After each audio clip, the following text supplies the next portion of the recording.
वाल्मीकि रामायण की इस अद्भुत कथा में जानिए कैसे माता सीता ने श्री राम को एक ऐसे अधर्म से बचाया जो वे अनजाने में कर सकते थे। आप इस वीडियो को पूरा सुनिए और कमेंट बॉक्स में मुझे बताइए कि क्या सीता जी ने श्री राम को सही समझाया था। इस प्रसंग को पूरा जानने के लिए वाल्मीकि रामायण के अरण्य कांड के 9वें चैप्टर पर चलते हैं, जब वाल्मीकि जी लिखते हैं कि सुतीक्ष्ण मुनि से आज्ञा लेकर वन की ओर चले हुए श्री राम को सीता जी ने कहा, आर्यपुत्र, यद्यपि आप महान पुरुष हैं, तथापि अगर आप गंभीरता से विचार करेंगे तो आप अधर्म को प्राप्त हो रहे हैं, जबकि आप इस अधर्म से बच सकते हैं। इस संसार में काम से 3 बुराइयां उत्पन्न होती हैं। पहला झूठ बोलना, दूसरा पराई स्त्री के साथ संबंध और तीसरा बगैर किसी दुश्मनी के दूसरों के प्रति क्रूरतापूर्ण व्यवहार। रघुनंदन, झूठ बोलना ना आपसे कभी हुआ ना आगे होगा। पराई स्त्री की अभिलाषा तो आपको हो ही कैसे सकती है। ऐसी बुरी इच्छा ना आपके मन में कभी हुई ना भविष्य में होने की संभावना है। यह दोष आपके अंदर कभी आया ही नहीं। आप में धर्म और सत्य दोनों स्थित हैं, इसलिए आप में यह दोनों दोष कभी नहीं हो सकते।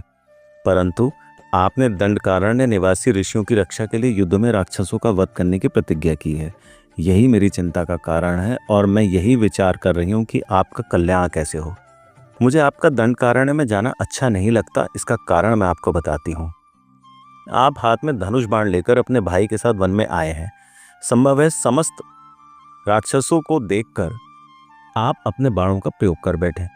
जैसे अग्नि के समीप रखा हुआ ईंधन अग्नि की वजह से जल जाता है, उसी प्रकार क्षत्रियों के पास अगर धनुष है तो वह उनके बल और प्रताप को कई गुना बढ़ा देता है। मैं आपको प्राचीन काल की एक बात बताती हूँ। एक सत्यवादी और पवित्र तपस्वी एक वन में रहते थे। उनकी तपस्या को नष्ट करने के लिए इंद्र ने मुनि को धरोहर के रूप में तलवार रखने को दे दी। अब उस शस्त्र की मुनि रक्षा करने लगे। क्योंकि वह धरोहर थी तो वो वन में जाते थे तो तलवार भी रखते थे।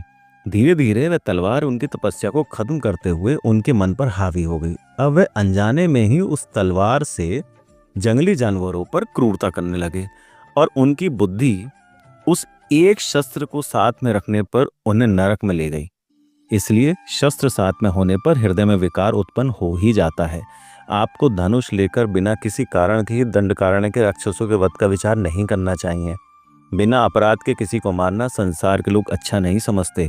धर्म से अर्थ प्राप्त होता है, धर्म से सुख आता है और धर्म से ही मनुष्य सब कुछ पा लेता है।